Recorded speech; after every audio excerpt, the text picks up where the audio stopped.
बस एक बटन दबाया और गर्मा गर्म खाना आपके दरवाजे पर। ये किसी जादू से कम नहीं लगता, है ना?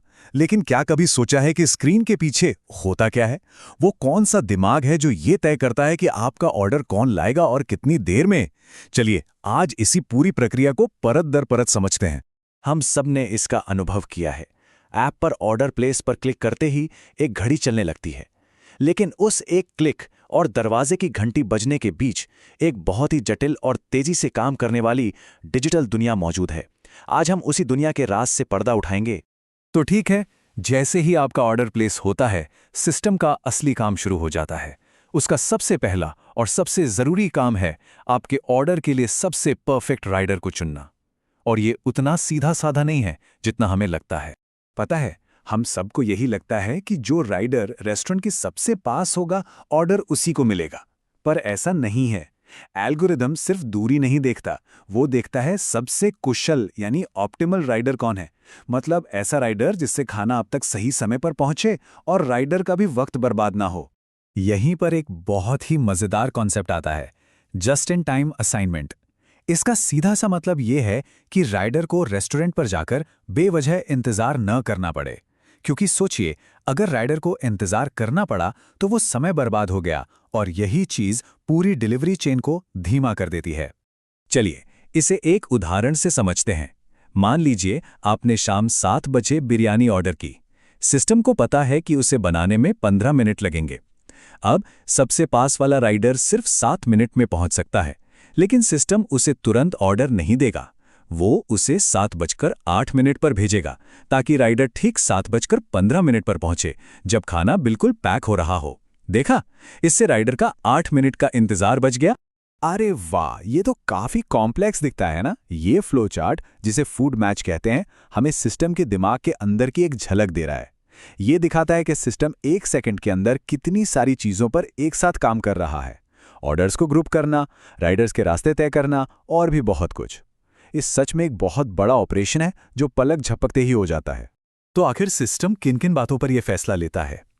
खाना बनाने में कितना समय लगेगा, राइडर रेस्टोरेंट से कितनी दूर है, क्या पास के और भी ऑर्डर्स को एक साथ भेजा जा सकता है, उस राइडर के पास पहले से कितने ऑर्डर हैं, और हाँ, उसकी रेटिंग कैसी है। इन सभी डेटा पॉइंट्स को मिलाकर ही सबसे सही मैच ढूंढा जाता है।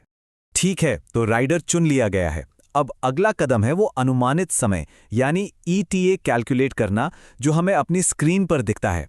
और ये भी एक बहुत ही डायनामिक प्रक्रिया है। देखिए, पहले कंपनियां बस एक मोटा मोटा अंदाजा लगा लेती थीं कि भाई हर ऑर्डर में 25 मिनट लगेंगे और राइडर को पहुंचने में 5 मिनट। लेकिन अब ऐसा बिल्कुल नहीं है। अब मशीन लर्निंग मॉडल्स का इस्तेमाल होता है, जो हर एक ऑर्डर, हर एक रेस्टोरेंट और हर राइडर के लिए अलग अलग भविष्यवाणी करते हैं। ये तकनीक में एक बहुत बड़ा बदलाव है।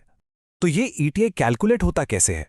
सबसे पहले मशीन लर्निंग ये अनुमान लगाता है कि रेस्टोरेंट खाना बनाने में कितना समय लेगा।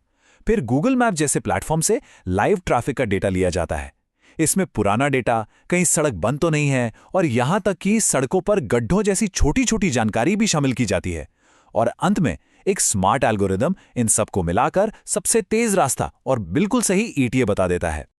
अब बात करते हैं उस चीज की जो हम सबने अनुभव की है, अचानक से डिलीवरी चार्ज का बढ़ जाना, जिसे सर्ज प्राइसिंग कहते हैं। आखिर ये होता क्यों है? इसके पीछे भी एक सीधा सा लॉजिक काम करता है। ये सब मांग और आपूर्ति का खेल है। देखिए, सामान्य दिनों में जितने ऑर्डर होते हैं, लगभग उतने ही राइडर्स भी उपलब्ध होते हैं, तो एक संतुलन बना रहता है। लेकिन सोचिए, जोरों की बारिश हो रही है, अचानक ज्यादा लोग घर से ऑर्डर करना चाहते हैं, मतलब मांग बढ़ गई। लेकिन वहीं कम राइडर्स सड़क पर निकलना चाहते हैं, यानी आपूर्ति कम हो गई। अब मांग आपूर्ति से कहीं ज्यादा हो गई है और सिस्टम को इस गड़बड़ी को ठीक करना होता है। और इसी संतुलन को बनाने के लिए डायनामिक प्राइसिंग का इस्तेमाल होता है। इसका मकसद सिर्फ आपसे ज्यादा पैसे लेना नहीं है, बल्कि बढ़े हुए डिलीवरी चार्ज का इंसेंटिव देकर ज्यादा से ज्यादा राइडर्स को सड़क पर आने के लिए प्रोत्साहित करना है, ताकि डिमांड ज्यादा होने पर भी हर किसी को डिलीवरी मिल सके। लेकिन जमीन पर इसकी हकीकत क्या है?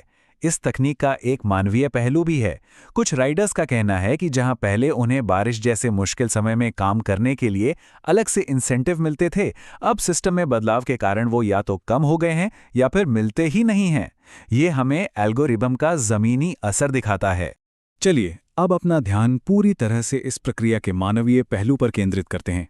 ये जो इतने जटिल और ऑटोमेटिक सिस्टम्स हैं, ये ज़मीन पर काम कर रहे डिलीवरी पार्टनर्स को आखिर कैसे प्रभावित करते हैं? ये जानना काफी दिलचस्प है। एक सर्वे में 3/4 से भी ज्यादा यानी 76.6% राइडर्स ने माना कि उनकी रेटिंग का सीधा असर उन्हें मिलने वाले ऑर्डर्स पर पड़ता है। इसका मतलब साफ है कि सिस्टम बेहतर रेटिंग वाले राइडर्स को प्राथमिकता देता है, जिससे अच्छा काम करने का एक लगातार दबाव बना रहता है।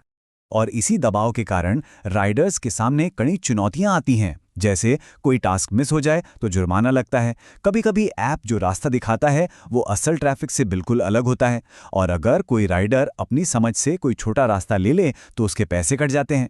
अपने टारगेट पूरे करने के लिए उन्हें दिन में 12 से 14 घंटे काम करना पड़ता है, जिससे जबरदस्त तनाव और थकावट होती है। तो आखिरी और सबसे महत्वपूर्ण सवाल ये है, जैसे जैसे ये तकनीक और बेहतर और स्मार्ट होती जाएगी, ये काम करने के तरीके को कैसे बदलेगी? एक तरफ तो ये हम सब के लिए सुविधा लाती है, लेकिन दूसरी तरफ ये उन लोगों के लिए नई चुनौतियां भी खड़ी करती है जो इस सिस्टम की रीढ़ हैं। कुशलता और मानवीय अनुभव के बीच सही संतुलन बनाना शायद भविष्य की सबसे बड़ी चुनौती होगी। इस पर सोचिएगा जरूर।